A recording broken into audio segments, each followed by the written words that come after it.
Ni hao, salut à tous, j'espère que vous allez bien. Un proverbe dit « Celui qui veut la paix prépare la guerre ». Lors de confrontations, on peut se rendre compte que lorsqu'on ne veut pas combattre, il y a de grandes chances pour que celui qui soit en face prenne ça pour de la faiblesse. Plus on va tenter la discussion et plus celui qui est en face prend de l'assurance. Bien évidemment, chaque situation est à étudier au cas par cas. Certaines de ces altercations pourront se faire sans heurts et chacun partira de son côté. Vous le voyez, lors des compétitions, celui qui est le moins combatif aura de grandes chances de perdre. Le but n'est pas de devenir agressif, mais plutôt déterminé.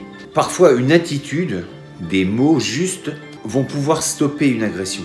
Nous sommes tous différents et nos limites à l'acceptable peuvent être différentes en fonction de chaque personne. Néanmoins, nous avons forcément des limites. Encore faut-il les connaître. Ne pas répondre d'une façon déterminée entraînera forcément de l'assurance chez celui qui vous agresse. Nous fonctionnons exactement comme les animaux. Il suffit de regarder si vous êtes face à un prédateur et que vous fuyez, que vous partez.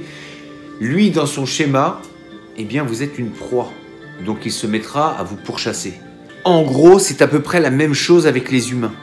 Si vous donnez des signes de faiblesse, forcément, l'autre va continuer et amplifier son oppression. L'acceptation sous contrainte n'a jamais été libératoire, bien au contraire. Cela vous est peut-être arrivé de fuir une agression. Et en rentrant chez vous, vous vous refaites tout le cinéma, tout le schéma, tout ce qui s'est passé. Et très souvent, on se dit « j'aurais pu faire ça peut-être » ou ça. Ceci dit, c'est trop tard.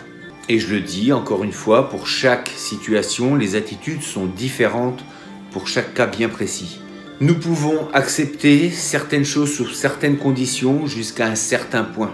Passer ces limites, il est important de savoir s'imposer et de dire « stop ».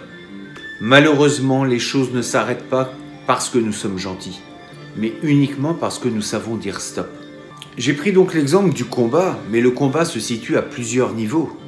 Il peut être bien évidemment physique, mais il peut être intellectuel, spirituel. Et pour ce faire, il y a la loi. Apprendre ce qui nous permet de nous protéger et parfois d'attaquer avec la loi.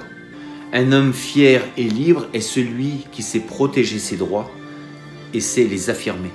Petit clin d'œil à tout ce qui se passe en ce moment. Pensez à partager, des petits pouces bleus pour le référencement et puis je vous dis à très bientôt pour une prochaine vidéo. D'ici là, restez forts, restez beaux et surtout, restez bienveillants. Ça tienne.